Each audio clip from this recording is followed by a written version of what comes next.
It pisses you off. It pisses you off that you can't take me down. That all you can do is.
That was Mr. Brick. You sure? Coming and going. I'm trying to figure it out. Set up just that little podium over there. So then when Jerica comes up after she's done, they can just go to the podium. Okay. And wait. Yeah. Okay. Opposed to going back and forth to the chair. Okay. We'll try it publicly. Sure. Right. I don't suppose anybody's gonna say anything anyways. Huh? I know. We're good? Okay, good. Good evening, everybody, and welcome to our May 1st West Perth Council meeting. Just before we call the meeting to order, I would ask council and our guests in attendance, if they so wish, we'll have a moment of reflection.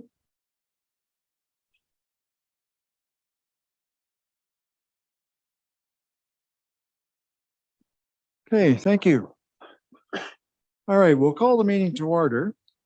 First item on the agenda then is confirmation of the agenda. So we have a mover and seconder that we accept the agenda as presented or as it was mailed out. Councillor Fournier and Councillor Rose, all those in favor? Opposed, if any, that's carried. Does anybody have a conflict of interest with anything on the agenda this evening? Okay, if you find you're treading in hot water as we go along through the night, you can always declare it at that time. All right, we have a consent agenda there with 17 items on it. I meant to talk to Councillor Fournier ahead of time. Your order of motion is also in here. So if you would like to deal with that through the consent agenda, then we wouldn't have to deal with it at the end of the meeting if you wish. Certainly, that seems the most efficient thing to do. Well, I like to be efficient. Good. Okay, go ahead. Essentially, I just wanted to call special attention rather to Bill 5, which is due to be debated, I suppose. I'm not sure what the right term would be. It's due to go to the Ontario Parliament. Essentially, the idea is that the Ontario Health and Safety has the requirement for employers to have policies laid out to deal with workplace violence and harassment. And for some reason, these policies of employment don't seem to apply to counselors. There's a number of cases going on throughout the province where apparently we can be as rude as we'd like to our staff and they can't fire us. And that's somewhat of an offensive concept. Now, in particular, I wanted to bring this up because it sort of impacts on my my day job as well. I'm on a health and safety committee at work. And according to the legislation, I would be absolutely obligated to demand these sort of policies and procedures be put in place in any other sort of employment that the Ontario Health and Safety Act would cover. So I think that, I mean, rather than just supporting it, I think it's the sort of thing where we might want to start drafting policies and procedures of our own to deal with this. We can't get fired yet, but hopefully this bill will get passed and we will have the capacity to lose our positions. It seems an odd thing to hope for, but it's rather a necessary step in politics to bring accountability to politicians, especially in that regard. Okay, anybody else wish to comment on Andrew's? Oh, sorry. Alex? I was wondering if we have so that he sent us that email with the outline one from I don't remember the lady's name that you forwarded it from, but do we have the authority to say who can and cannot run for re-election? No. Okay, because that was part of the outline in there, was trying to ban people who've been removed for that reason from running for re-election. I just wondered if that's something we have the authority to do or not. No. Any other comments? Murray? Sorry, I think it was just more of a question. So am I to understand that this is about, or could be about the council, that if we asked a question to one of the workers or asked somebody a question that they found offensive, we could get in trouble over it? Is that what they're saying? Basically, yes. Oh, Dan, go ahead. I think if it were if council was acting egregious or were in an aggressive manner, I don't think just simply asking a question at this point is what we're talking about. So if I may, you got to be careful. And I agree, nobody wants to be insulted. But where does it come? Could it not be a slippery slope that maybe council is asking somebody that works for the municipality something about work, and they say, well, I don't think you should be able to criticize or comment or ask questions about that. There is such a thing, an employer should be able to ask some questions or something. I'm just looking for clarification. Dan can, Your worship, if I may. yeah, you can go first and then Dan. Okay. That's it's a good point to bring up. However, I have reviewed quite a number of these policies and procedures in the past. They all tend to be fairly similar, and they all very specifically avoid minor issues of that sort. It's only when it actually escalates past the items laid out in the policies and procedures that it turns into an issue. I could certainly pull up a number of examples of that and forward them to you and other members of council if you'd like, so you could look at examples of. Yeah. Dan? I think again, ultimately is that this is a situation where it's looking for counselors to be subject to municipal policies, similar as staff are. So on some instance, yes, people don't always get along. Some people get upset, but during an HR investigation, we'll say it'd be deemed at what level of seriousness and what discipline, if any, is merited. And I think that's in practice how this would work out. It's just council would be bound by that. And then council, depending again, if it was something, borderlining on abuse or harassment to that fact, it could result in losing your position, is what it's getting at, but doesn't mean it's going to happen. Stop. It would depend on an investigation. Does that help at all? Anybody else? Nicholas, go ahead. Walter, would this not be already addressed in the code of conduct bylaw for behavior of council members and the possibility of performance and discharge of official duties? Dan, I'll let you answer that one. To a degree, it would from your conduct, but I don't think, I'll say maybe there's not quite enough teeth on what is set from a code of conduct standpoint. And particularly, I think if you wanted to remove a member of council or something like that for something of abuse or harassment, whereas code of conduct, you'd be able to, expel or limit pay or something to that aspect, but it wouldn't impact you, as Councillor Foster suggested, coming back at the next election or anything like that. So I think this is just adding more serious of a punishment for a more serious act.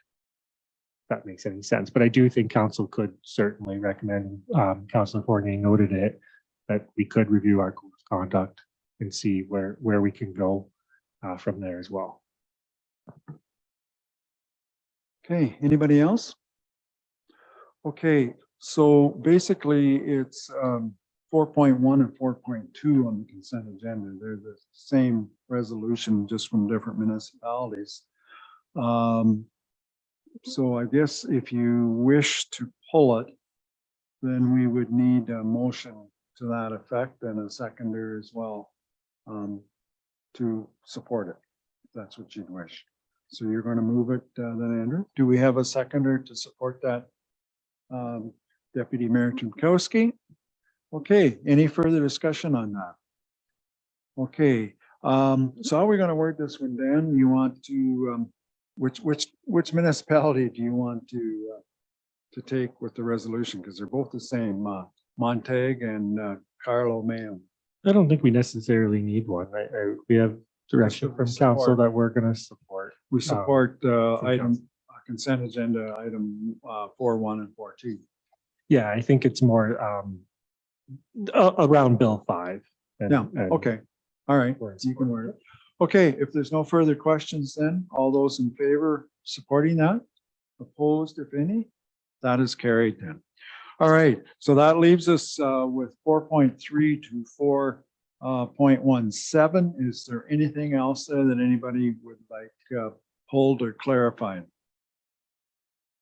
If not, then a motion that we accept the consent agenda items 4.3 to 4.17 would be in order. Do we have a mover and seconder for that? Councillor Foster and Councillor Phelps.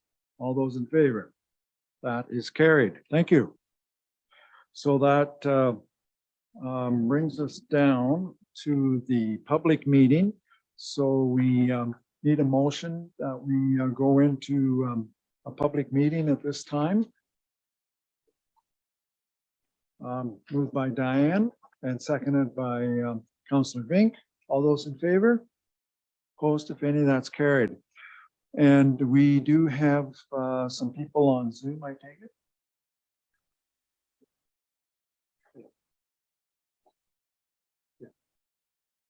Just can't see them. Okay, we'll get started then with the public meeting. So at this time, I will call to order the public meeting at 7:13, and the public meeting is being held in accordance with Section 34 of the Planning Act. And I will ask at this time Clerk Hobson for the purpose of the public meeting. Thank you, Chair. The purpose of this public meeting is to allow interested members of the public the opportunity to ask questions or offer comments about a proposed amendment to bylaw 100-1998, the zoning bylaw. Council may make a decision following this public meeting, but the public meeting's purpose is to gather information. If any member of the public would like to be notified in writing of the decision made by council, they are to provide their name, mailing address, and email to clerk@westperth.com. A person or public body may appeal a decision if they have made an oral submission at this public meeting or a written submission to council prior to the passing of this bylaw. Thanks, Dan. So this is a public meeting for zoning bylaw amendment application initiated by Matt Lidowitchik. I should have checked that name out earlier. On behalf of 789274 Ontario Inc. The proposed amendment affects the property described as Part Park Lot 47, Registered Plan 339, Part 2, 44R 6017, Mitchell Ward, Municipality of West Perth. Can you please confirm, Dan, that the notices were sent? I can confirm notice was given by mail to all landowners within 120 meters of the lands affected by the proposed amendment and to those agencies prescribed by legislation. The sign advertising tonight's meeting was also posted on the subject property on April 11th. Okay, thank you, Dan. I'll now call upon Jerica Gilbert, planner for the County of Perth, to review the application and present any correspondence received. So Jerica, the floor is yours. Thank you, Mayor, and thank you, Council, and thank you to the members of the public in the chamber tonight and at home. So this application is being presented concurrently with plan of subdivision WP 23-01. There's going to be points that I mentioned in this presentation that I might miss in the next one. And there's going to be points speaking to the form of the subdivision that I will mention later on tonight. But the purpose that we're looking at into is whether or not the change in land use from the future development zone to the Mitchell residential medium density zone 3 or R3 zone is appropriate. So this application is situated in the southwest corner of Mitchell. And the planning department is going to be taking all comments from council and the public seriously. So the subject lands are currently zoned future development special provision 4. They're considered under the Mitchell settlement area in the Perth County official plan, and in the Mitchell official plan, residential. So land uses in this area are quite varied. We'll see a couple R1 lots that were kind of the original farm parcels back in the day. To the south of the subject lands, we have what is known as Fisherville. So currently out of the Mitchell settlement area, but definitely with our new official plan project likely to be brought in. And as we can see to the east and to the west, our newer subdivisions have higher densities. So we're seeing R4 and R3. And to the west, the gray block there is an institutional use, and that is the Perth County Public Yard Works Depot and the Emergency Management Services ambulance bay. Oh, my clicker. Oh, thank you, Hannah. All right, so the applicants are proposing to change the West Perth zoning bylaw to allow for a residential subdivision. WP 23-01 proposes 61 residential units over 49 lots. So lots 1 through to 37 are proposed to be single detached residential dwellings, while lots 38 through to 49 are proposed to be semi-detached dwellings. The subdivision will have one new municipal street to be conveyed to West Perth and covers approximately 3.8 hectares in area. So changing the future development zone to an R3 zone would be appropriate given the development and density proposed by the plan of subdivision. So I just want to give a perspective on the subject lands. So to the right, you can kind of see on the key map where I was facing when I took the photo. So this is looking down Nelson Street. The residence we can see on the right of the photo was severed off the subject lands and is not considered part of this application as part of B46-22. The report photo for this application shows it included, and that's because the transfer of land just happened very recently. So this is looking across what will become the subdivision. You can see the Public Works Bay and the ambulance station over there.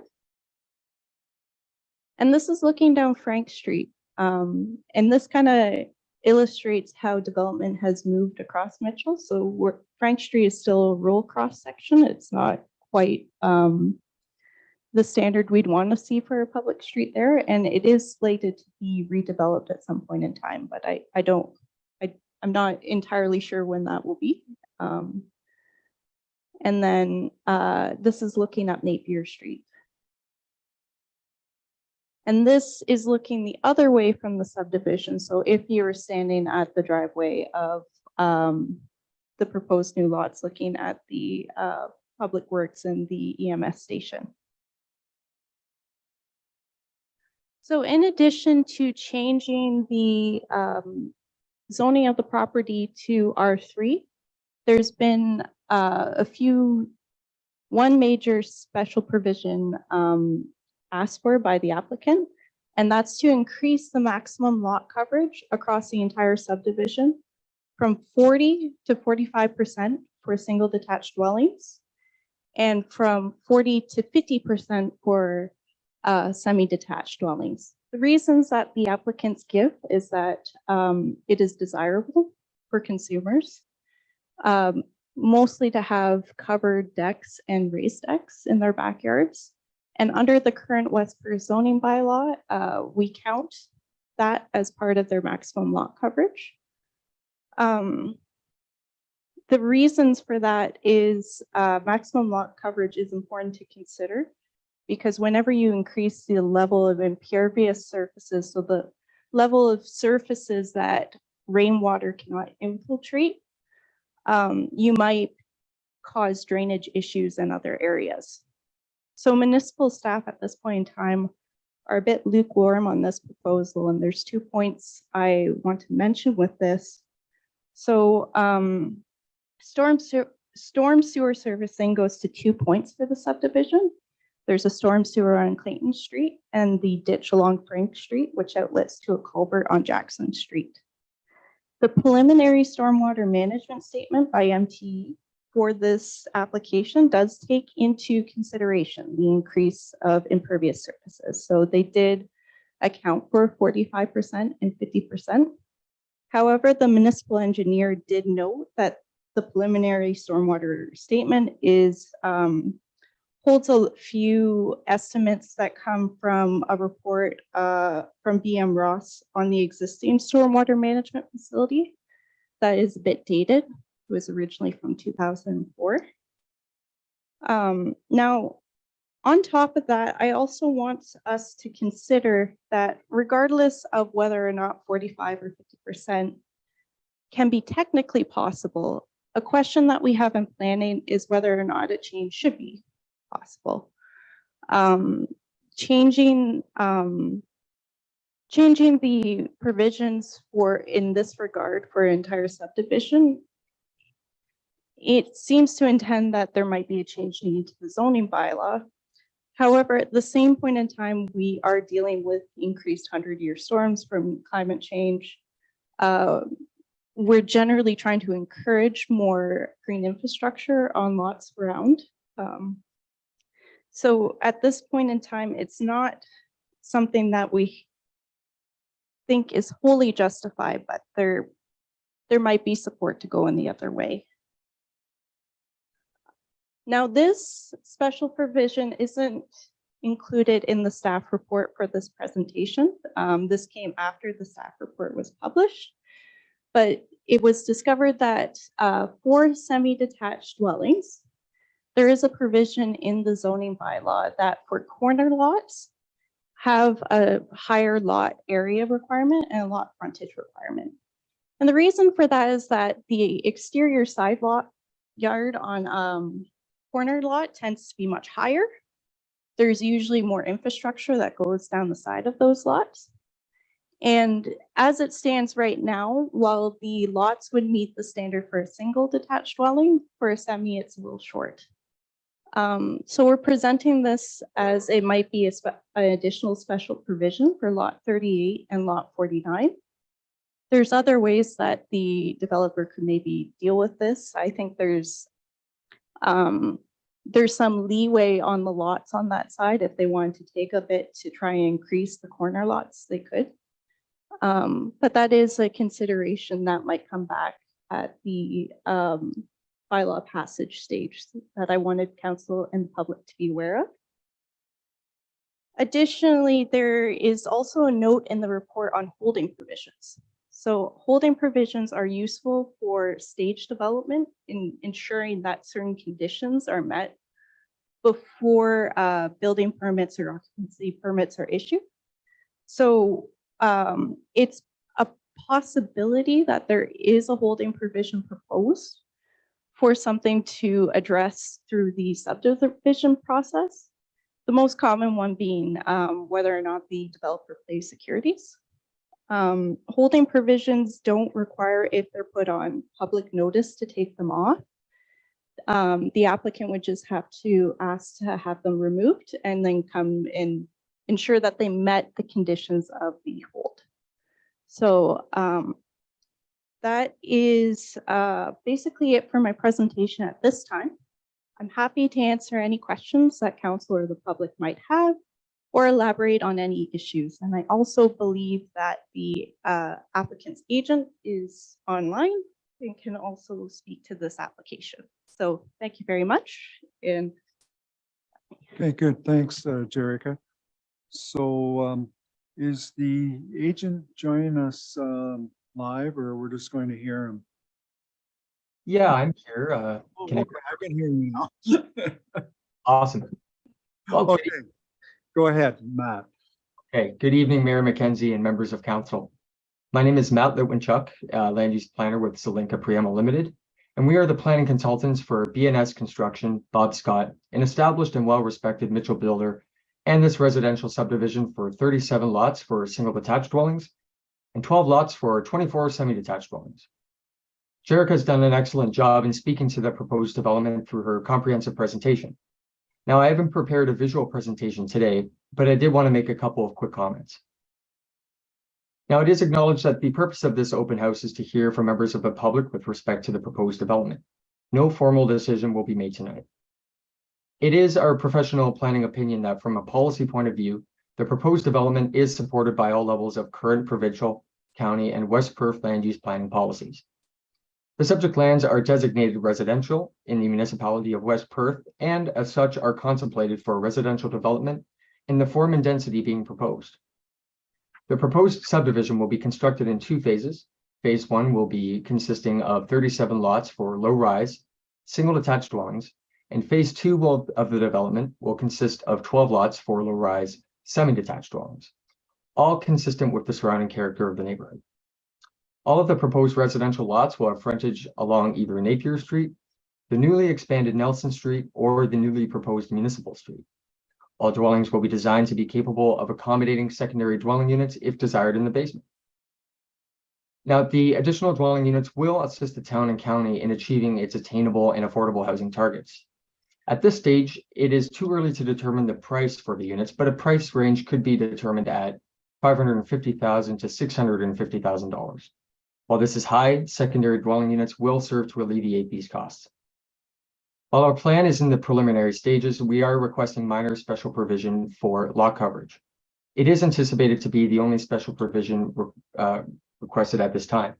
This is an approach that we've actually taken in the past and has been deemed acceptable by council for two other developments in the area: Anderson Lane to the northwest and Arthur Street subdivision to the northeast. The proposed maximum lot coverage provisions would ensure efficient use of the subject lands while also providing greater flexibility for future home builders with respect to building design. The request for the increase is generally needed because, as Jerica mentioned, under the in effect zoning bylaw, the floor area of all decks that are either above grade by 200 millimeters do contribute to the calculation of lot coverage.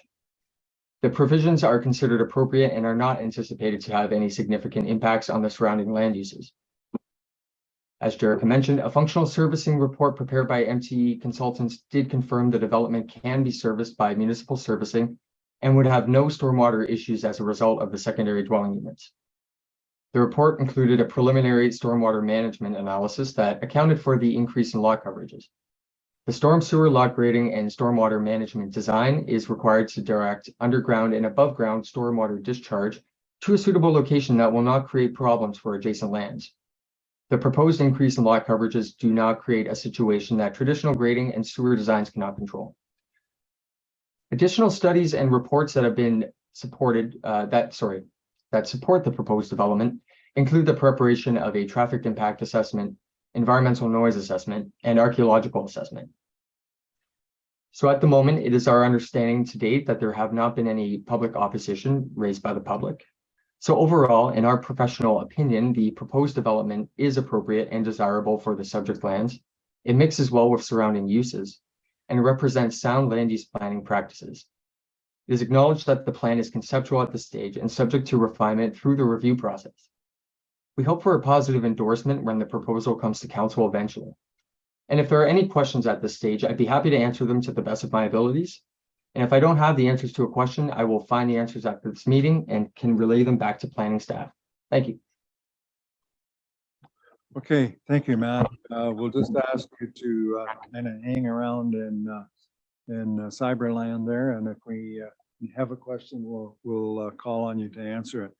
So at this time, I will ask if there's anybody present that wishes to speak particularly in support of this application. Is there anybody wishing to speak in opposition to this application? Is there anybody with any general comments or questions about this application? Mr. Jones, I'll ask you to come up and you can use the mic here so we can all hear you. And, oh yes, and if you can just state your name and your address so that it goes into the minutes of the meeting. Don Jones, 6081 Frank Street. My feeble mind seems to remember that R1 was single family dwellings, R2 was duplexes, R3 was apartment buildings. This submission is for R3. Why is that? Jerica, do you want to answer that one? Yes. So there are actually 4 different residential zonings in Mitchell. So R4 is actually the one that permits townhouses and apartment buildings. The R3 zoning permits anything from singles, semis, and I believe triplexes. I would have to double check that one. But yes, the R3 zone permits both singles and semis and has different there's different requirements in the bylaw for both. Semi-detached in your vernacular means duplexes? Yes, so semi-detached is generally side by side, and then duplexes are usually. Oh, sorry, okay. Yeah. Right, okay. Je pense. Any other general questions? Marty, go ahead. Yeah, sorry, yeah, Marty Rops, 6075 Frank Street. Just wondering what will be the impact to those of us in Fisherville? I think we know what that impact is going to be, but there's never been any conversation about it. So kind of curious what that will be and how that will be communicated to us. That's maybe a question for the planner, or do you want to take a stab at it, Jeff? I guess I think you're not talking about a land use planning impact, or you're talking more about a servicing impact or future servicing impact, if that's the case, and I assume it is. I don't think it, frankly, it doesn't change the future servicing of Fisherville, other than if we need connections to get back to our main system, we'll oversize the pipe so they're available in the future. But in terms of whether it would make the future connection of Fisherville happen sooner, it doesn't really change that. So, whether it would force it to occur sooner or whether it might be allowed to occur sooner, the application doesn't really change the servicing status of Fisherville. All right, so the real only impact would be that the pipes are in place. We certainly did that with Nelson Street. We oversized the pipe on Nelson Street. So at some point in time in the future, if the community asks for sanitary servicing in Fisherville, or if the province requires it or the municipality requires it, the oversizing of the pipes is already in place. And then it will just be a matter of getting the sewage to that point. Okay, thanks, Jeff. Anybody else with any questions? I would want to turn it over for council, so I'll just do that right now then, Doug. And I'm not sure who answers this. It's just sidewalks on Napier Street up there. Then will the sidewalks extend in front of this subdivision or on one side or the other? Is that a street question? It's just I know a lot of people use that to walk, and I know myself I've just about hit somebody walking 3 wide. They were all dressed in black at night, and there's nowhere else for them to go other than the road. So I'm just wondering is that part of it? Is that, or whose responsibility is that? So probably more so me than a planning question. So the road cross sections will need to be improved to our current standard as part of the development process. And if I'm not mistaken, I just happen to have Mike Kramer here tonight, an operations manager. In this location, a sidewalk would be required on the east side of Napier Street going north and south there. Would it be the west side, Mike? East side. So the road, when that section, it actually happens to be the section that's outlined in blue on the plan, where the semi-detached are proposed. So when that part of the development comes along, the developer will be required to install services, and the road cross section will be upgraded at that time with sidewalk. Okay, any further questions from council? Councillor Gray? Mayor McKenzie, I was wondering if Jerica could estimate what the lot coverage was without the outdoor living space, either tonight or include that in the report, just to make sure that the lot coverage isn't exceeded already just with the building and not the added outdoor living space. Yes, thank you. So at this point in time, there aren't actually building plans.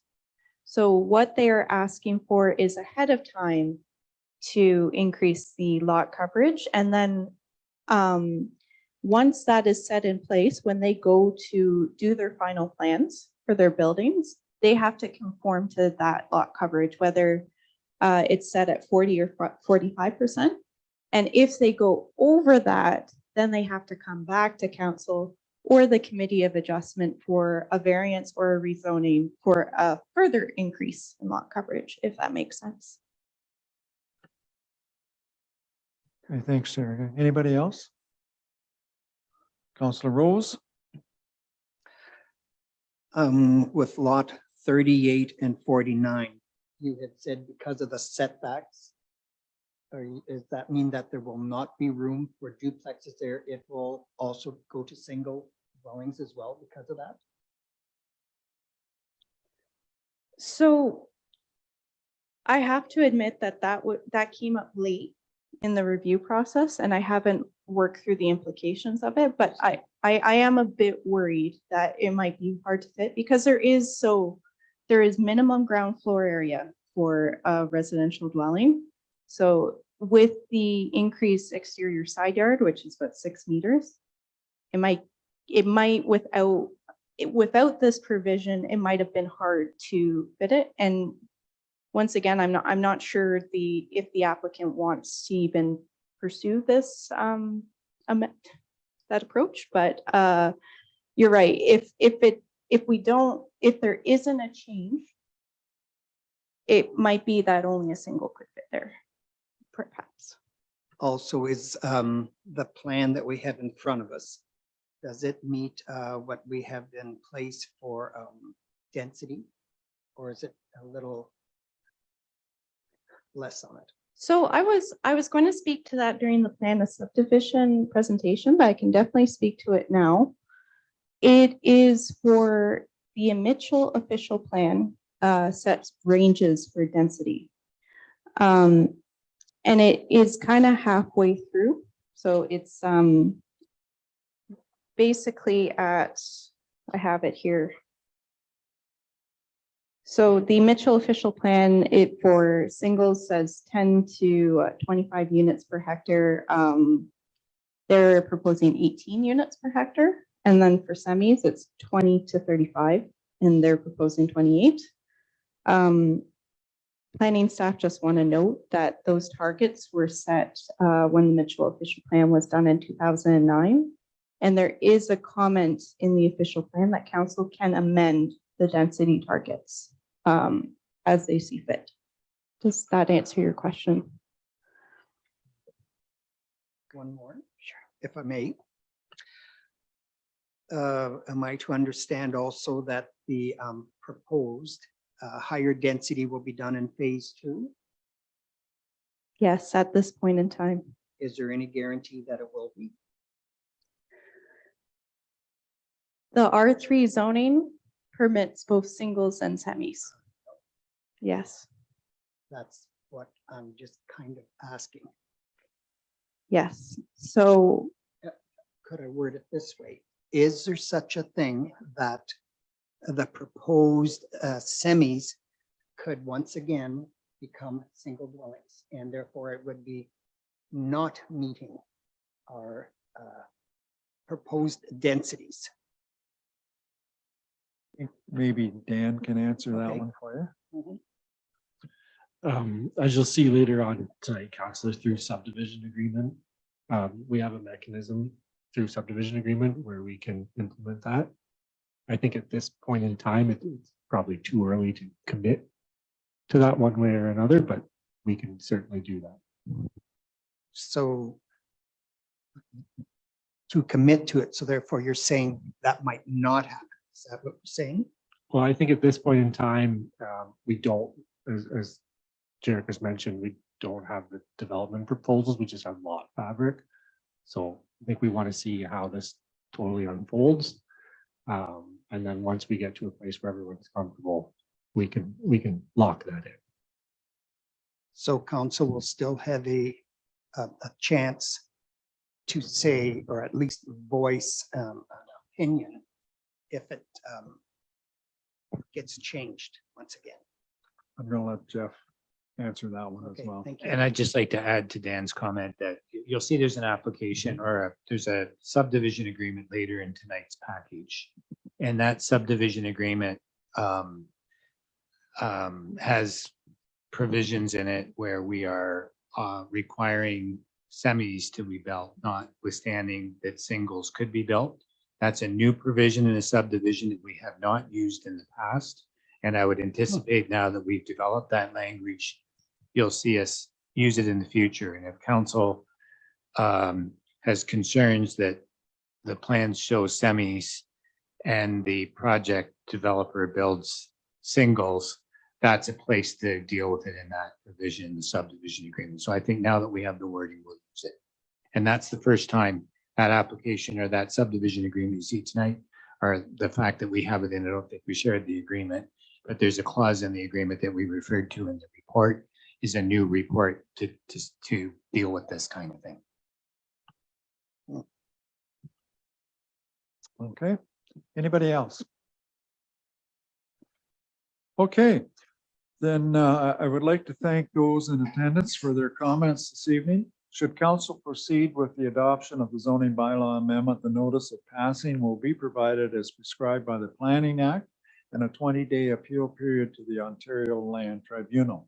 We will now close the public meeting at 7:43. So do we have a mover and seconder to close this part of the meeting? Moved by Councillor Foster, seconded by Councillor O'Donnell. All those in favor? Opposed, if any, that is carried. Good. Thank you. Mayor McKenzie, I was Yes. just wondering when we might have a report back so that we would be dealing with that zoning bylaw. Would you have an estimate? Jerica, can you maybe answer when this will be coming back for as a zoning bylaw?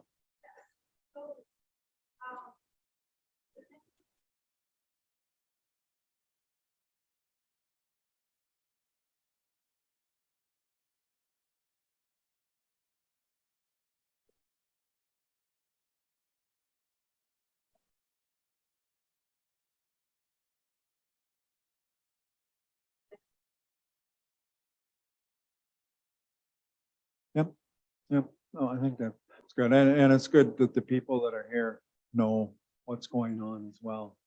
And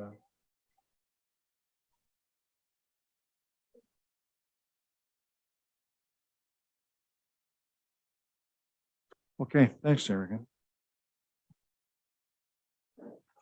Okay, moving on then.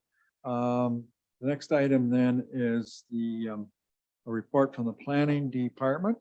And this is with regards to a severance application that is proceeding to land division, and they're looking for recommendations from West Perth. And I believe Sally is going to join us on Zoom. and walk us through this particular application. Good evening, Mayor McKenzie and members of council. Can you hear me? Yes, we can hear you quite well, Sally. Good. Okay, great. I'm not sure if you can see me, but perhaps this is the slideshow going to be on the screen there? Yep, we can't see you, but we can see the slideshow. So it's good. Okay, excellent. All right. So I'm here tonight to present to you consent application B07 from this current year 2023 on behalf of planner John Weiss. And this is a proposed severance in the in employment or industrial section of Mitchell. And the owners of the property, the Moores and the applicant Hero Bioagrimix are represented as well by MTE consultants.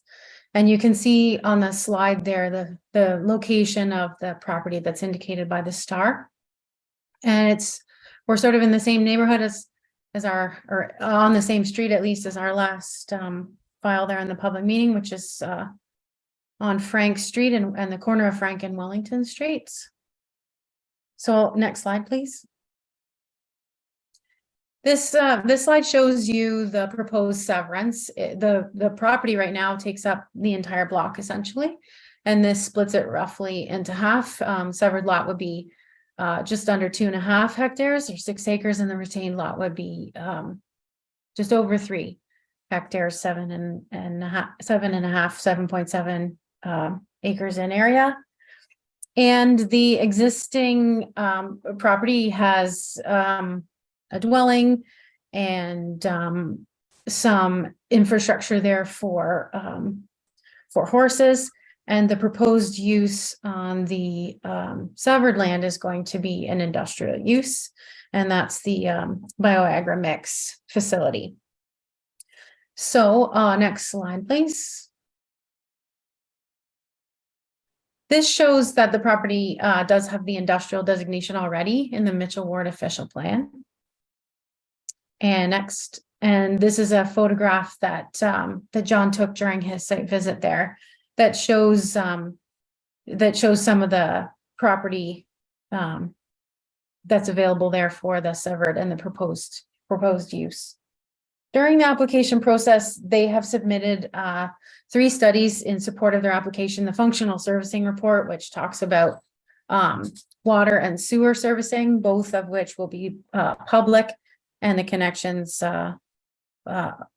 provided through the municipal infrastructure, and stormwater management looking like it can be accommodated in the existing ditches on the street network in Mitchell as well.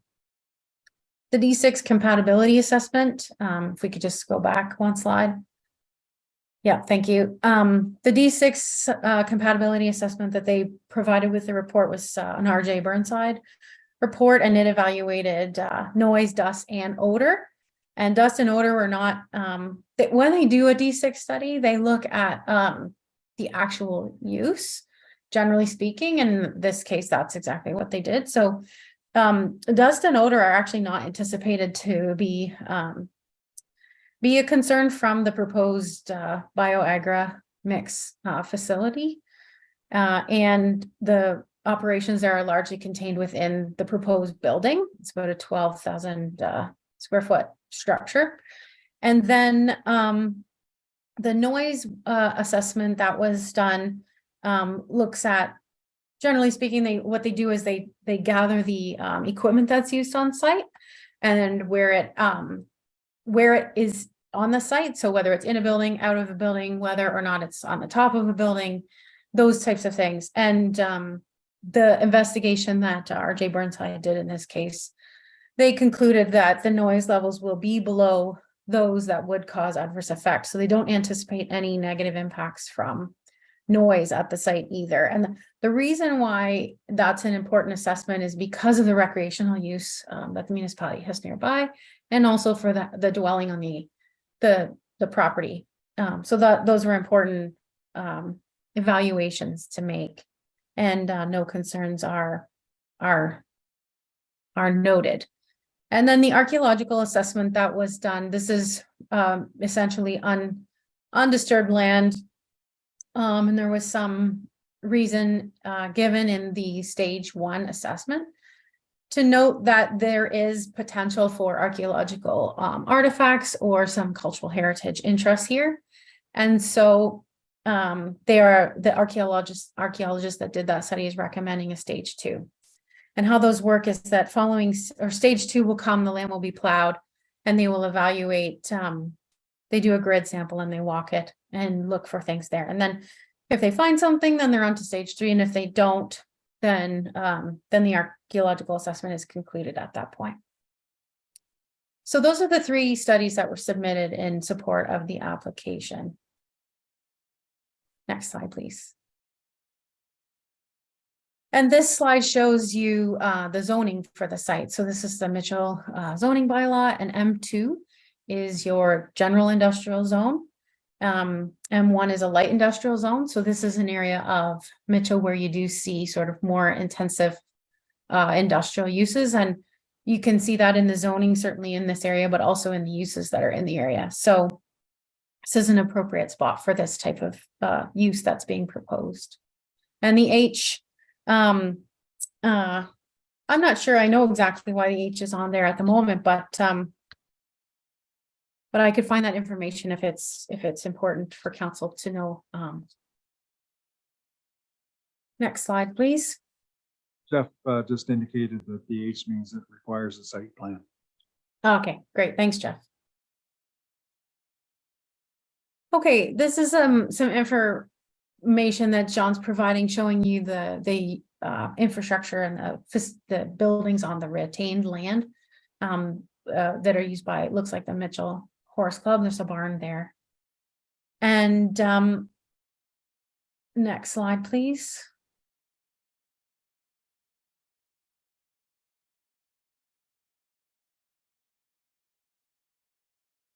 Okay. So what's being offered in the report that you received in your package is a recommendation that the severance is supportable, and that there are conditions that have been proposed by staff at West Perth, and those are basically your standard conditions for a consent application around financial obligations, and that they each have municipal addressing, and that any other municipal requirements that turn up have been addressed, and that opportunity exists for West Perth to clear those conditions before the consent would become final. And then, so that's what is being suggested by John, and through his review and discussions with staff for conditions to come from West Perth. The report also covers the conditions that the county would have on the severance application. And one of them is that requirement for the stage 2. And if that should lead to a stage 3 and 4, that those would be completed as well before the severance could be finalized. So I'm happy to take any questions that the council may have on this application. John is recommending that West Perth council consider the application and forward your opinions and your desired conditions to the county for consideration of this conditional approval on this severance. Okay, thank you, Sally. Any questions from members of council? I don't see any hands going up, Sally, so you did a good job. We appreciate that. Okay, thank you for the virtual appearance. It certainly worked logistically for me this evening. Appreciate it. Well, we appreciate you taking time out and doing it virtually. This was kind of a way with the planning. They have, what, 4 applications in Listowel and North Perth tonight, and we have Jerica here. So we appreciate you pitching in here, Sally. It worked out great.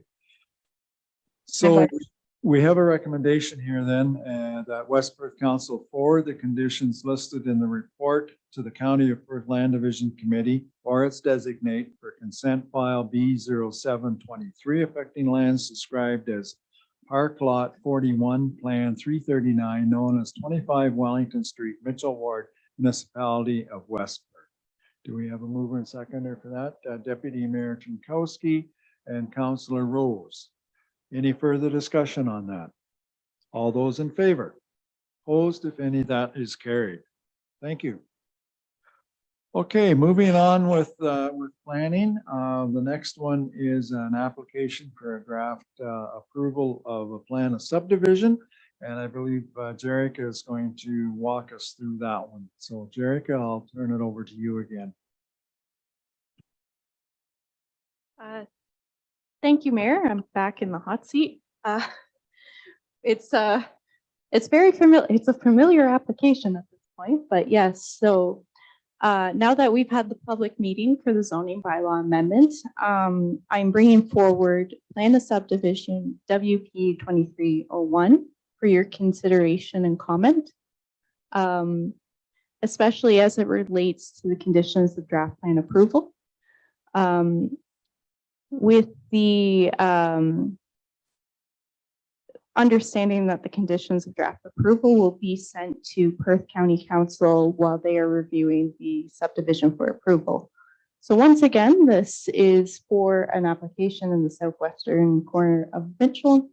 Applicant is 789-274 Ontario Inc. or BNS Construction, with Solinka Primo acting as their agent. So as I mentioned in the previous application, the to the left, the existing residence and accessory structures are not part of this application.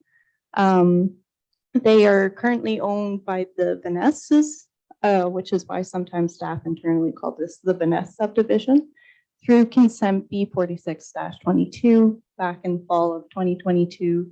That portion of the lands was severed off so that this residential subdivision could be contemplated. So it's within the Mitchell settlement area. It is considered residential in the Mitchell official plan, and it is zoned future development. And as was discussed in the previous presentation, we have a variety of surrounding land uses. So what I'm going to kind of go through at this point in time are different planning considerations for reviewing the plan of subdivision. So this one is proposed in two phases. Phase one can have 37 lots for single detached residences and a new municipal street. And that's outlined in green on the left. And then the lots outlined in blue include 12 lots for 24 semi-detached dwellings. Assuming we can figure out the issues with lot 38 and lot 49, as was mentioned earlier. And this is being presented concurrently with zoning bylaw amendment 05-2023 to rezone the subject lands from future development to Mitchell Residential Medium Density Zone 3, R3. So servicing and municipal infrastructure, the official plans, both of them, basically state that any new residential development in the settlement areas of Mitchell have to be on full municipal servicing. So the applicant has submitted preliminary reports that indicate that it is more than feasible. And the municipal engineer and public works staff have concurred with that. Now, the neat thing with plans of subdivision is at this stage, you don't have to necessarily have all the kinks worked out, because the conditions of having a subdivision agreement with the municipality of West Perth and the developer, all that stuff that goes towards building out the infrastructure for the subdivision goes into that agreement between the developer and the municipality. So West Perth staff agree that the development can be serviced, and the servicing requirements will go in the development agreement. Some community considerations. So something that planning staff just want to note so that council is aware, active transportation is something that is limited in this area, and that's basically pedestrian routes and cycling infrastructure. It just means that there's not a lot of sidewalk access, and it's not necessarily what we would consider the standard for safety for active transportation. Now, the new municipal street will have sidewalks, and I believe the intention when the surrounding Nelson, Napier, Frank, when they are rebuilt after the subdivision is completed, that sidewalks will be considered on them as well. The image to the right also considers park space. So having residents have access to green space is a key component of having healthy livable communities. The little picnic bench icon in green are the closest parks to the subdivision. They're passive recreational spaces, so they're smaller parks and there's no playground equipment or sports field or anything like that. They're just meant for kind of quiet contemplation. The nearest park that does have those services is the Lions Park. It's on the other side of Huron Road. And there's no connection to the municipal trail system in this case. There's no parkland proposed by the developer in this development, which it is on, it wasn't asked for of them during the pre-consultation stage, so they will likely be paying cash in lieu, which is a 5% fee. The next point that we want to speak on, and this what came up a bit during the zoning bylaw amendment, was residential density, and also how that relates to affordable and attainable housing. So when we're speaking to affordable and attainable housing, normally the definitions involve that no more than 30% of a household's income is going towards their residential living costs, whether that's mortgage payment or whether that's rent. So the application is definitely in the mid-range, or the range is provided by the Mitchell official plan. Whether or not the targets set by the official plan are appropriate is something to perhaps be considered, especially since, as council is well aware, we are in a housing crisis for affordable housing in the province. As the applicant's agent noted in the zoning bylaw amendment, a bonus is that if the buyers of these lots are interested in secondary dwelling units, the design is going to be such that they can easily install them. That's something that we're seeing as fairly standard across now, which is interesting since 5 years ago, if you're talking about that, it maybe wasn't as common. The price points that we have are just for the purchase price of the properties, but we can't obviously guess rent at this case. Going off what the medium income is for Mitchell, which is $92,000. That comes out to, I believe, oh shoot, that's my spot. I believe that comes out to about $2,300. And for a low and moderate income household, we use the United Way's Living Wage Index. So for Perth County, that's $20.70, about $32,000 per year. In both cases, these units won't be affordable or attainable, especially if we're going by current interest rates. So that's something to just note for this application. This next one's interesting too. So the environmental noise assessment, you'll also see them referred to as noise and vibration studies. Those were requested of the applicants because of the proximity to the Goderich-Exeter Railway, and also because of the EMS station and the Perth County Public Works across the road. Now, as the noise assessment notes, the works occurring at the Public Works Yard Depot and the EMS station are actually exempt from municipal noise bylaws. However, the agent's consultants are still advocating that council puts on a condition for all the properties in the subdivision to have a warning clause put on title and in rental agreements that there might be noise. And additionally, because of the impact of transportation noise, lots 23, 38 through to 49 will have an Ministry of Environment type C warning clause. And what that basically means is that a clause will go on title that says that the unit should have an air conditioning unit installed so that they can keep their doors and windows closed. There's no other mitigation measures needed.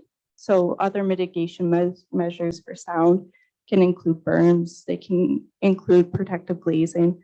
They don't need any of that. This is more just so that the purchasers are aware, hey, there might be elevated noise sometimes. In addition, because this is within 500 meters of the closed landfill site on Napier Street, it's located within what's known as the Memorial Forest in West Perth. There just had to be a statement on the methane gas potential for it to possibly leak. Based on the report submitted, there's not really any concerns.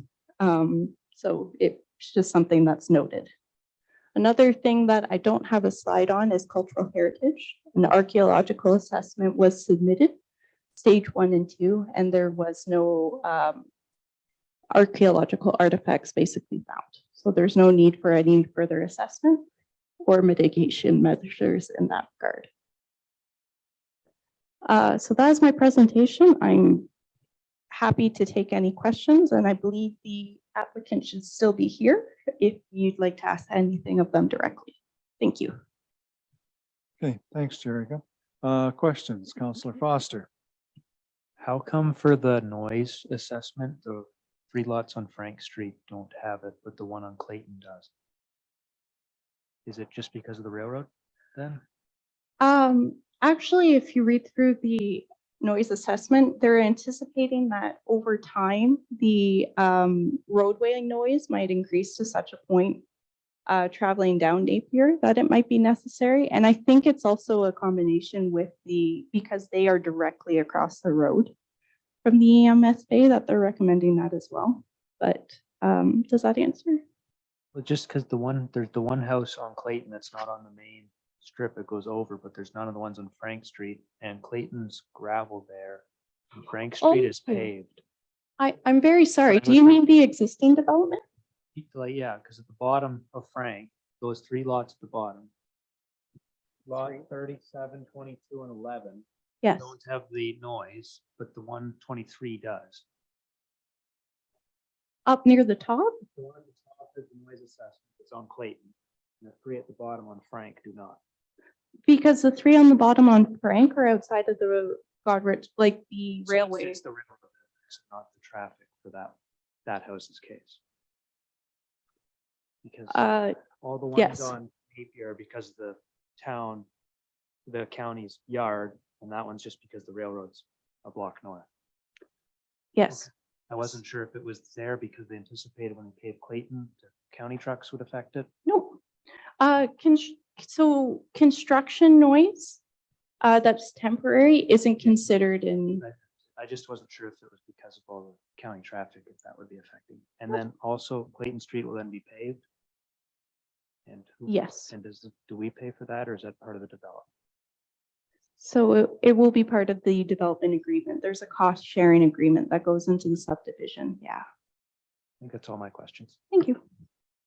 Jeff's going to maybe take a stab. at that Yeah, as well. but I should clarify on payment that the part of it that's the benefit to the developer is paid by the developer, but where there's existing development, the municipality has to pay for that. So flankages, the municipality pays for, but and it's done on a cost sharing basis, but there is cost to the municipality for the upgrade of those roads. Councillor Rose?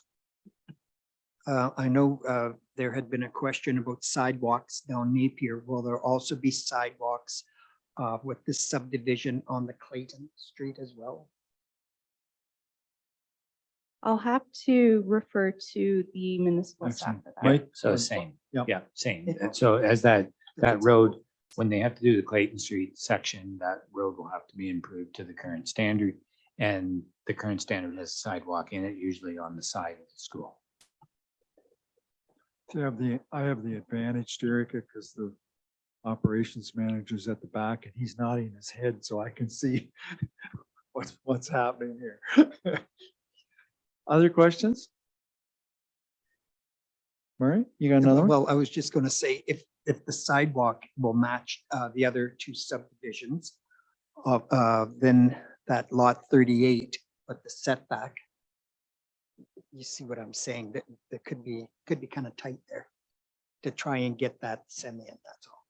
And during the break, if you have the operation manager, I forgot to point out for lot 38 and 49, it's not just what's under the ground, but it's also the site triangle for the corner. So yeah, it might be tight, it might be feasible, but it would be a very small semi-detached, yeah.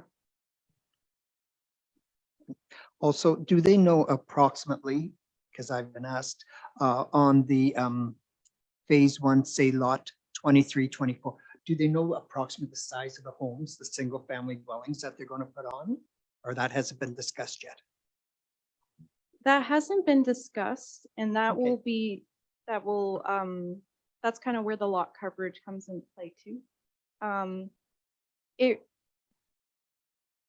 is kind of, I don't, maybe I shouldn't say this, but it is kind of unusual that all the semis are in one phase along the one side. It would have, the planning department probably would have preferred if they were scattered throughout the subdivision. But that's not the proposal that we have for us. So this is what's been provided. Okay, thanks, Erica. Anybody else?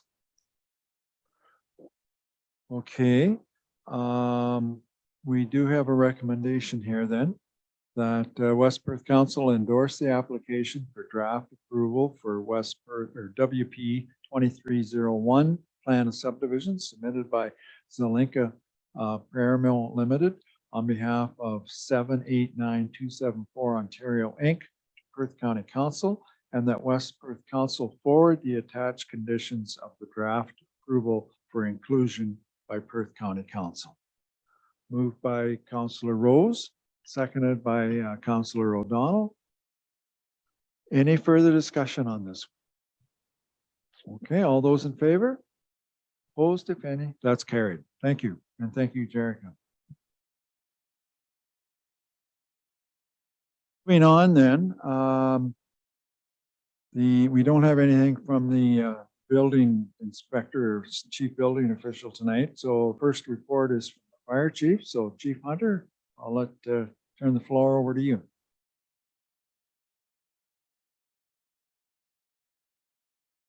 Great, thanks, Mayor and Council.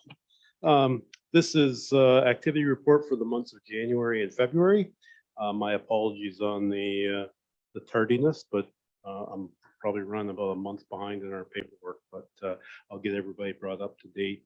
Our call volume for both months is pretty standard on average with the previous 3 years. Training's the same. Some of the highlights in training that we did, we've trained 2 of our officers. They're now certified incident safety officers, which is quite an accomplishment. We also had another firefighter take a public fire and life safety educator course to help out with educating the public in the schools and some of our community events. And we also sent a firefighter up to North Perth for a chainsaw course so they could come back and do some in-house training. Some of the other projects that have been going on over the first part of the year, probably the biggest one is our fire underwriter survey update, which is the information that insurance companies use to set rates for all of our residents. So it has to be updated on a regular basis. So we're going through that. I believe it's just about done, if not completely done, but that was a pretty big project for staff over the first couple of months. And I'll gladly answer any questions. Okay, thanks, Bill. Questions for Chief Hunter? Okay.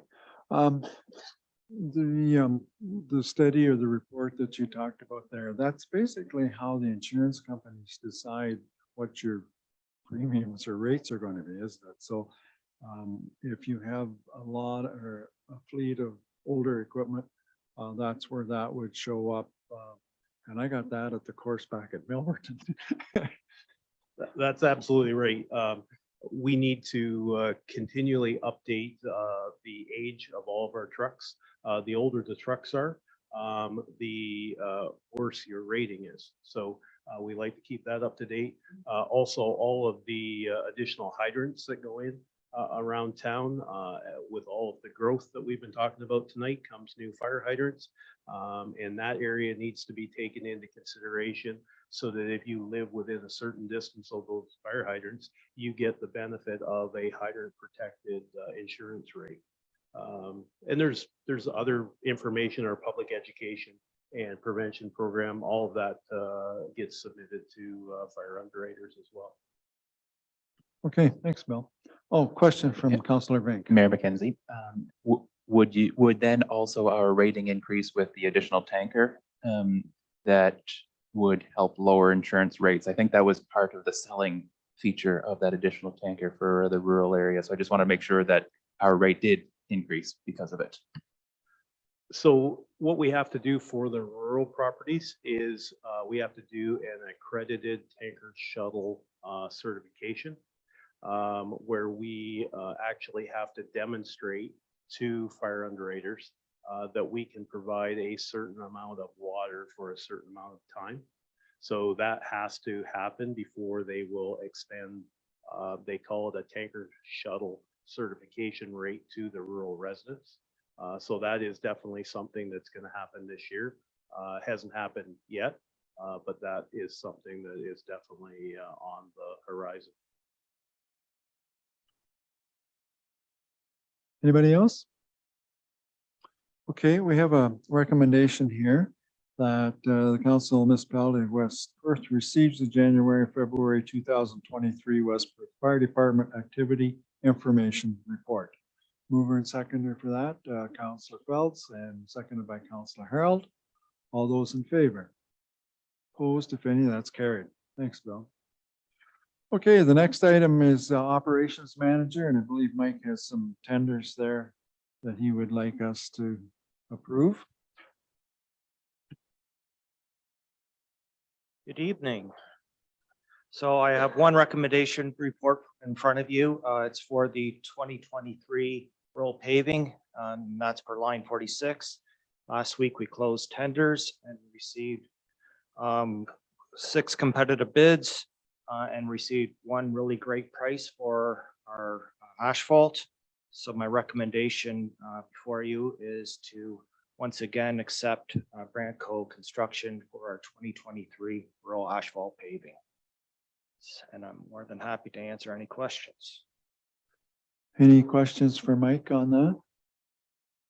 So we have saved about 200,000 in the last month on over budget, under budget, I should say.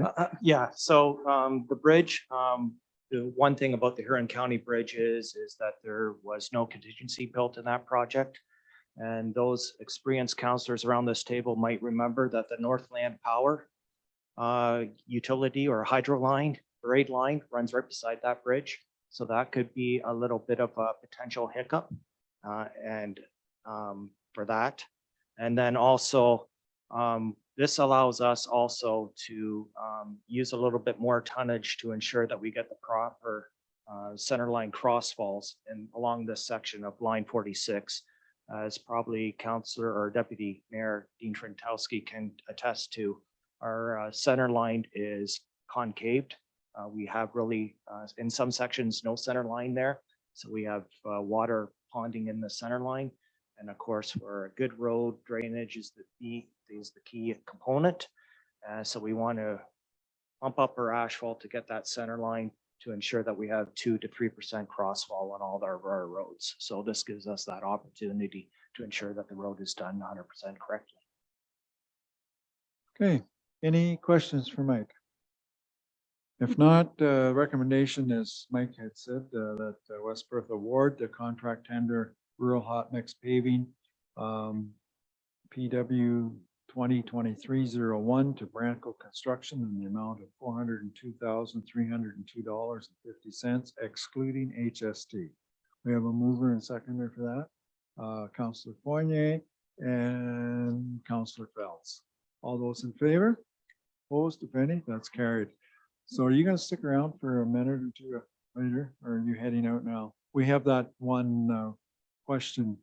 If we could deal with it now, just because I'm not Yeah, sure if we I'm could- dealing we with could- a kidney stone or something Oh, going okay. on, No, but we can do that. I've never had a kidney stone, so I don't know what's going on, but Yeah, yeah. no, we can pull that up. Yes, yes.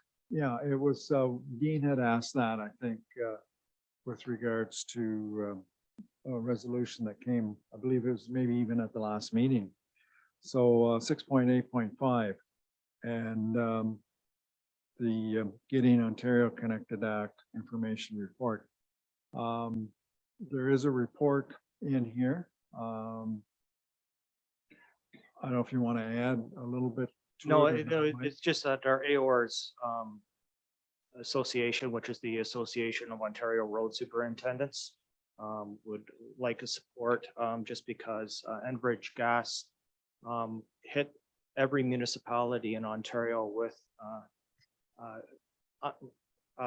the potential of them charging us for locates for their utility services. So there's always been an agreement in place, or we thought there was an agreement in place that everyone just covers their own locates at their own cost.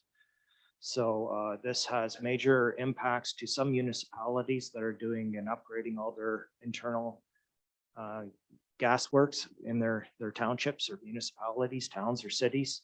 And so right now they are holding back on these charges, and we are working out some kind of an agreement and we're also then potentially will be not, we have the potential to also do the billing.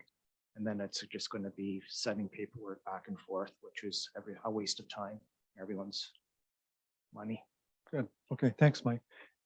Any questions with regards to that? Okay, we do have a recommendation. Whoops, sorry. No, through you, your worship. Thanks, Mike and staff for the update on that situation. Looks like Enbridge is holding that charge in abeyance right now. So if it does resurface, then please draw it to council's attention so that we can discuss it for a response. By all means, you'll see a lot of correspondence coming through, especially through the municipalities, townships and others. Okay, we have a recommendation here to deal with that, and it is that municipality of West Perth receives the Bill 93, the Getting Ontario Connected Act information report. We have a mover and seconder for that. Councillor O'Donnell, and if Diane puts her hand up, I'll take it. Thank you. I know you've had your hand up all the time, and I keep taking other people.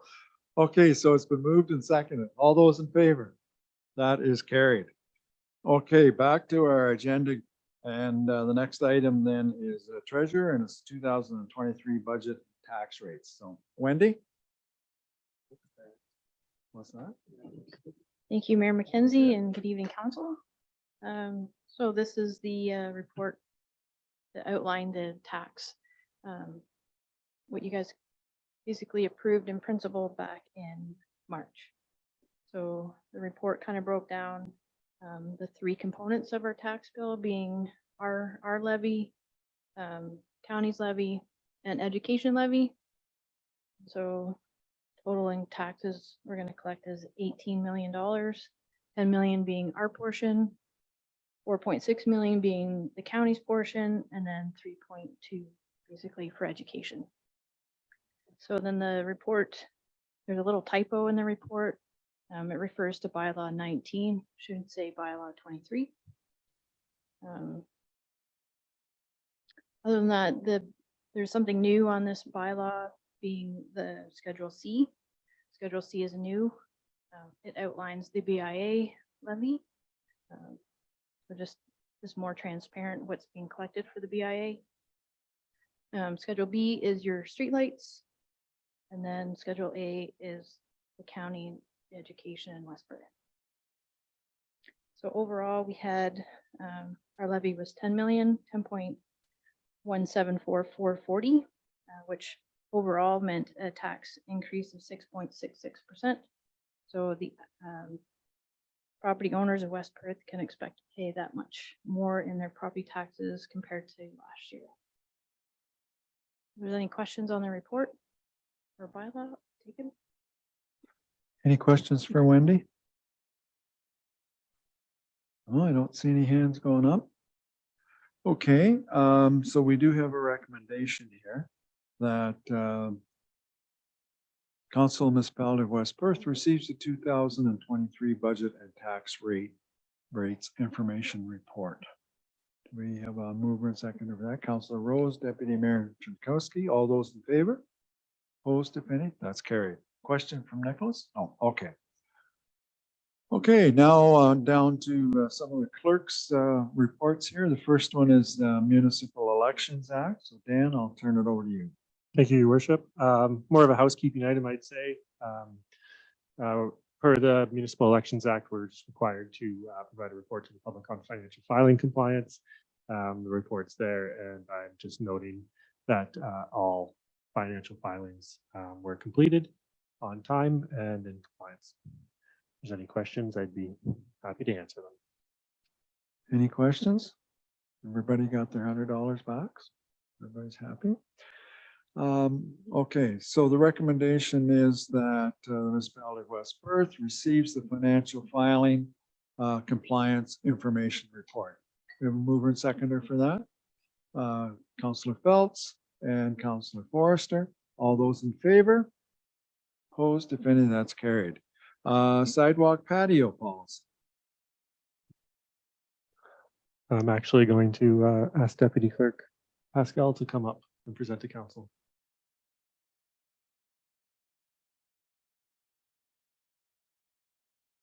Good evening, members of council.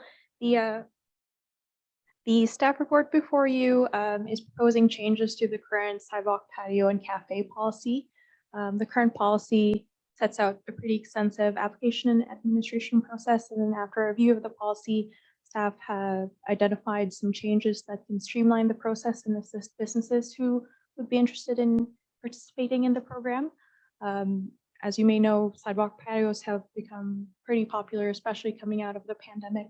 So hopefully the simplified process will persuade more local businesses to participate in the program.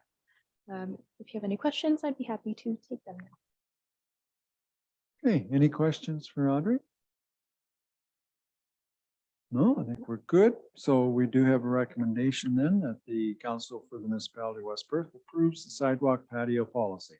Moved by Councillor Rose, seconded by Councillor Foster. All those in favor? Opposed, if any, that's carried. Next item then is a parking bylaw amendment. Dan, you're going to talk about that one, I guess. Thank you, Your Worship. I am. Before council tonight is a request for decision.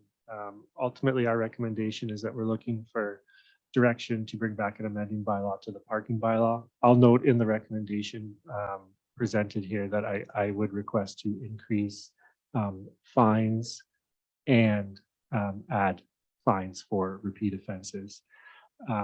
Essentially, what we're seeing through having our bylaw contractor is most of our complaints or our highly contested complaints are coming through for parking matters, and residents are really viewing, I'll use the term as a visual pollution, whether vehicles are parked too long on the roadway or over a sidewalk, etc. We've brought some recommendations to council here that we think may help. At a quick review, I'll note that I feel our parking bylaw fees at $20 are low, and they're not really a deterrent, especially when we have repeat offenses. One of the issues that we are seeing though is it's difficult for us to lay the charge, especially right now because it's 12-hour parking is the big complaint, and we just don't have bylaw on for a 12-hour shift. There's certainly ways around that, and we can do that, but to manage the budget, I would recommend then that we have fewer shifts, but they're longer, as opposed to our current approach, which is more shifts, but they're shorter.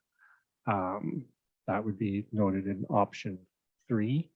And additionally, I just wanted to highlight that from an option 2 standpoint, some of council will remember that our environmental service committee for a recommendation to prohibit parking on front lawns. We did conduct a survey. We had 50-50 split on the results of that survey. We had quite a large turnout, but we're not recommending option 2 and banning the parking on front lawns, as we think that would ultimately add to the issue that we're seeing right now. If there are any questions at this point in time, I'd be happy to try and answer them. Okay, questions, Councillor Foster? If we had bylaw for longer shifts, would it be like random days of the week? Because if it was always Thursdays, people just wouldn't park like that on a Thursday. There would be some scheduling to it of a consistency just to help with bylaw, but it would fluctuate to a degree for sure. Other questions? Oh, Councillor Rose? Is this mostly in residential then, or is it more uptown commercial, or like, is it cars parked on the side of the road, or is it like huge trucks, tractor trailers, or? I think there's a mix. We are, I think, doing very well in the downtown core, and I'd say most of the complaints are coming from residential areas, and some of that is frankly, it's actually, I'll say, I'll call them commercial vehicles because I think it's people that have the privilege of taking a work truck home, and the size of that will vary, but I think that's what we're seeing. Oh, Councillor Phelps? Just a comment on parking. As we increase density and living space, this is going to become more and more of an issue over time about parking, because when you can take a residence that was single family and turn it into a duplex with a possibility of a building out back, you get a potential of 6 cars for a place that was designed for 2.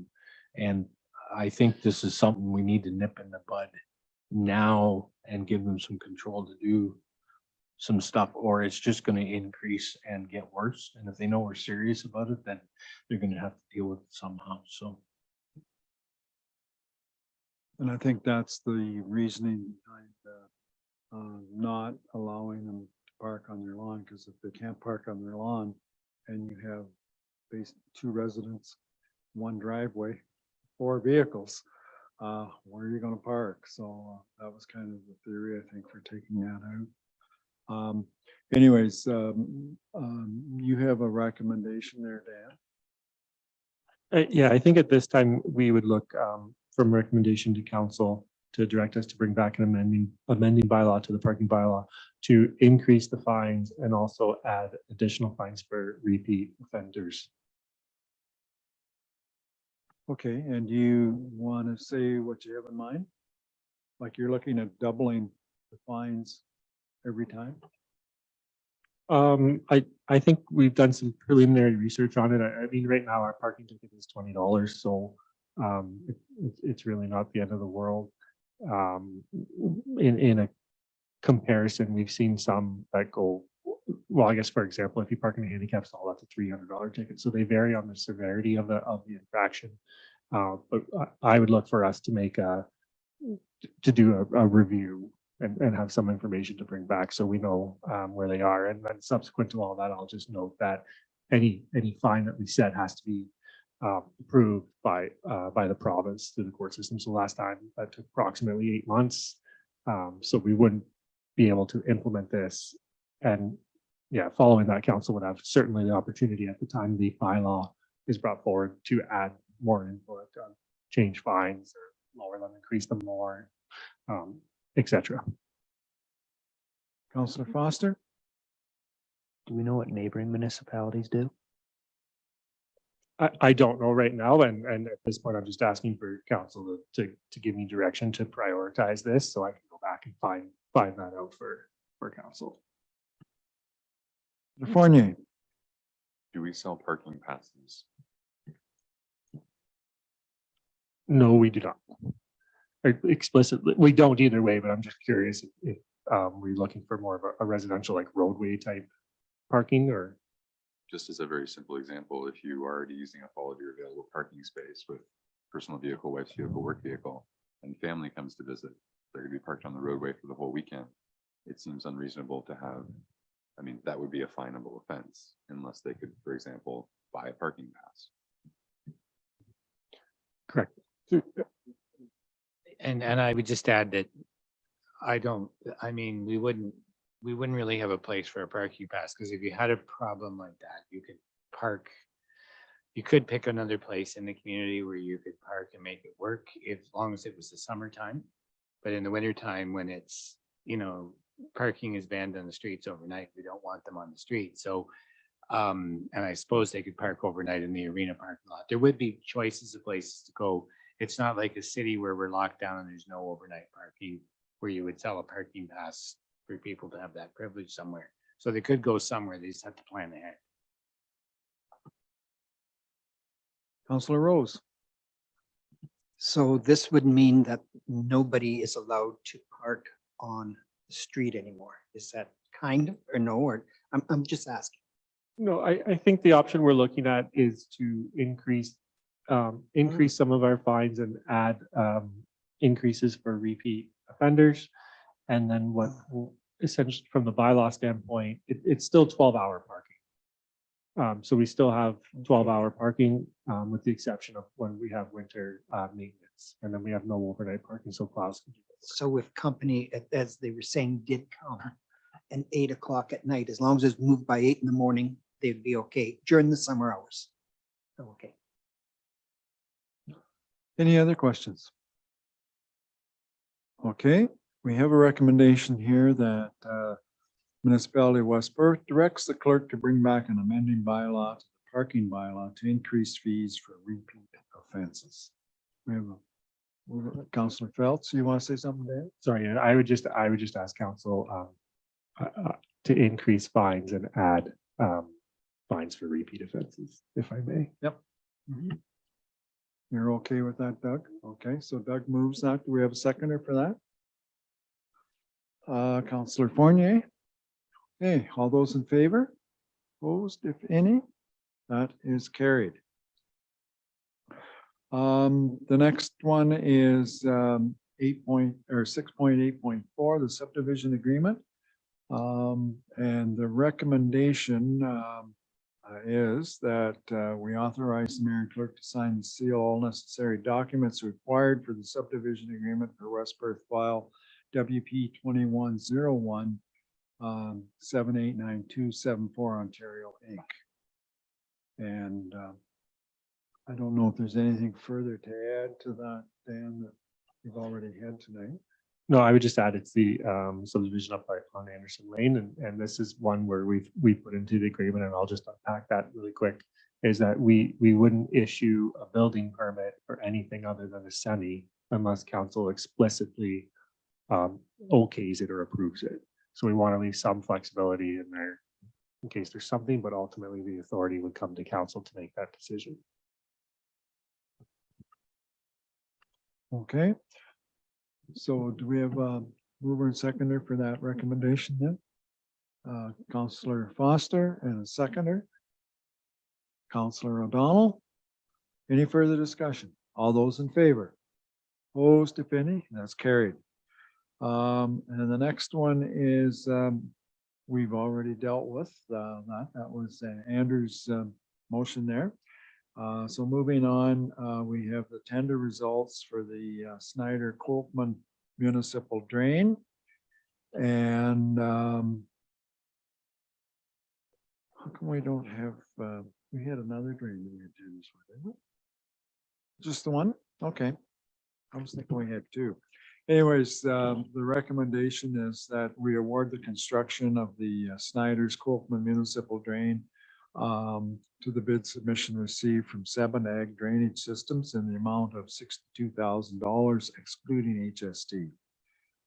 And I don't know, do you have any further to add to that, Dan? I'll just make two notes, is that the engineer estimate was at $65,000, and the other drain I think you're thinking is Morello, but that's wholly up to the property owner. Okay, thanks. Okay, so a mover and seconder for that motion, Councillor Harold, and a seconder, Deputy Mayor Tronkowski. All those in favor? Opposed, if any, that's carried. So we have some correspondence here. Minister of the Environment, with regards to Conservation Parks, Provincial Day of Action on Litter. A letter from the Mitchell Coyote Slow Pitch Tournament that needs some action. And I think it's just those two items. So I don't believe any action is needed on the first item unless somebody wants to. But the second item, requesting endorsement for a special occasion liquor permit for a ball tournament. Any questions or concerns about that? It's an annual event, I believe. So the recommendation is that we declare the Mitchell Coyote Slow Pitch Tournament held by the Mitchell Coyote men's slow pitch team on June the 9th to the 11th, 2023 to be a municipal significance and a community significance, and advise the Alcohol and Gaming Commission of Ontario that it has no objection to it taking place. Mover and seconder for that, Councillor Rose, Councillor Foster, all those in favor? Opposed, if any, that's carried. And then a recommendation that Municipality of West Perth accepts correspondence as information. And a mover and seconder for that, Councillor Foster, Councillor Phelps, all those in favor? That's carried. We have, I don't know whether we have any council reports. Do you have anything you want to talk about, Doug, with the homecoming? We could throw that in there. Sure. Yeah. First of all, I just want to thank Hannah for stepping up on Saturday in the rain and the mist. And there was Councillor Fournier, Councillor Doug, Councillor Chessel, myself went out and planted trees at the dog park, and Hannah led the charge in Darcy's absence on his vacation, and it went very, very well, and it was quick and organized, and I just want to say thanks, Hannah, for doing that.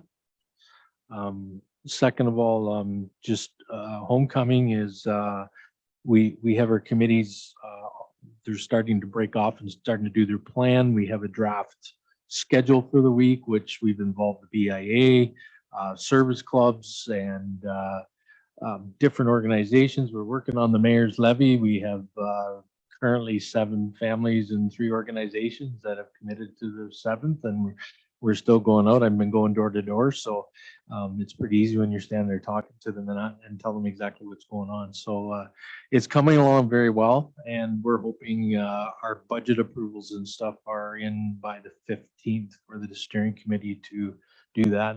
We have all of the facilities booked.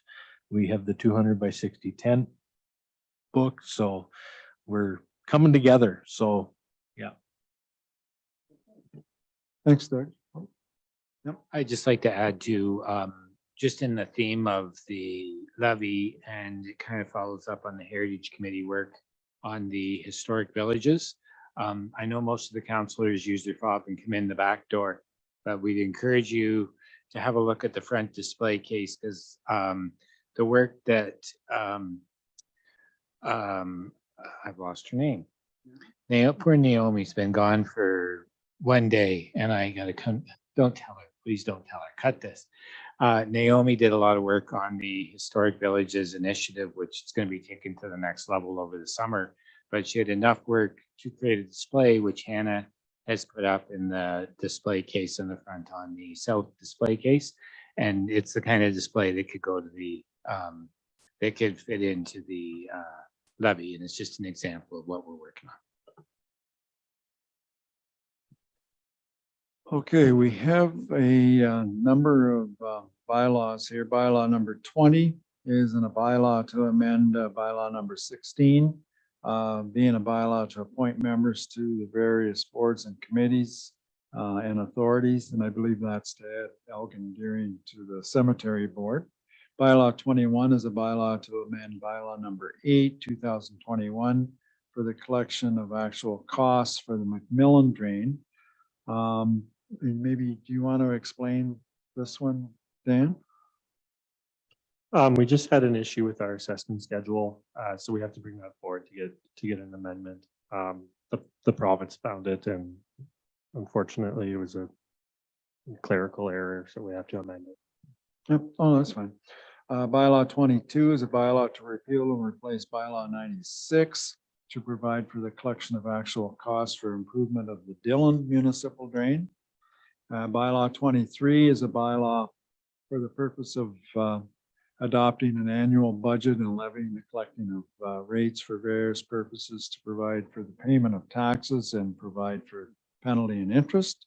Bylaw 24, a bylaw to repeal obsolete and redundant municipal bylaws.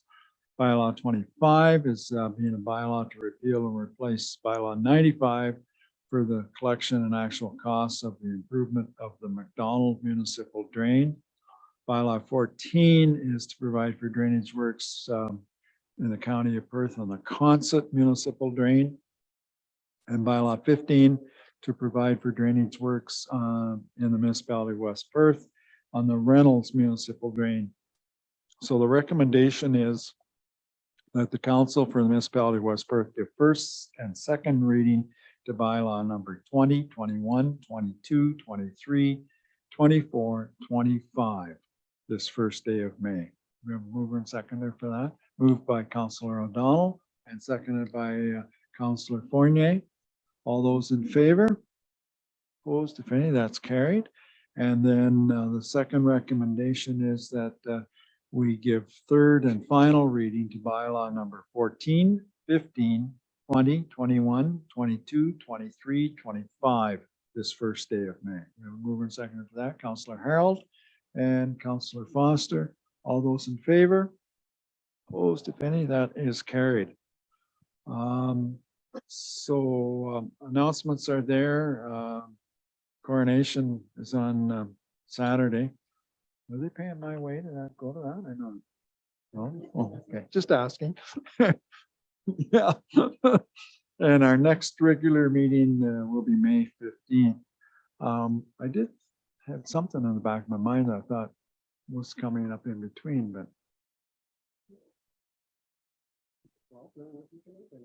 Oh, what's that? Oh. Yes, well, no, I was thinking of another meeting that we had coming up or something. The Earth. That's right, yes, the Earth one. The annual general meeting, yes, that's what it was. Councillor Fournier. With the coronation, are we opening up this room to the public and putting the coronation on all the big screens and doing something? I mean, it is a new king, like hang up bunting and roll out the barrels, right? No, we weren't anticipating doing that. We received a request from there is a ministry that manages, and I can't recall the name of the request. Maybe Dan's going to help me out, but they gave us advice about what color to change our colored displays to. And we will be doing that using our colored displays. But we're going to, I think, count on people having their own televisions. Intergovernmental affairs, sorry, is the ministry, chief of protocol. Okay, and we can change the lights on the tower and the fire hall and the information center. So we'll be doing that. And we'll just leave it for the weekend. Go. Other business, senior of the year. Have you given it any thought of any new names or anybody that you could nominate? We did have a couple left from last year. Do we know who they are or remember who they are? Wayne Krug was one. one. There was two though, wasn't it? Didn't we have three last year and we left two? Yeah, Terry Smith, wasn't it? Yes. So if you want to carry those two forward, any other names? Certainly the citizen of the year would probably qualify as well if you wanted, but I just, that's your decision. And how did we do that last year, Hannah? You put the names in the computer and just come up with a random name. And we don't have to do that tonight. We can do that at the next meeting if you wish. I don't think it needs to be in until June. I think June is seniors month, so. And if you think of a name in the meantime, just call the office and add it to the list and we'll go from there. We don't have a closed session that I'm aware of. So confirmatory bylaw is bylaw number 26, being a bylaw confirming the proceedings of the Council for the Corporation and Municipality of West Perth be read a first and second time, first day of May 2023. Mover and seconder for that, Councillor Foster, Councillor Fournier. All those in favor? That is carried. And bylaw 26, being a bylaw confirming the proceedings of the Council of Corporation and Municipality of West Perth be read a third time and finally passed. Mover and seconder for third reading, Councillor Phelps, Councillor Jessel. All those in favor? That is carried, and a motion to adjourn at 8:51. Councillor Rose, Councillor Fournier, all those in favor? We are adjourned. Thank you.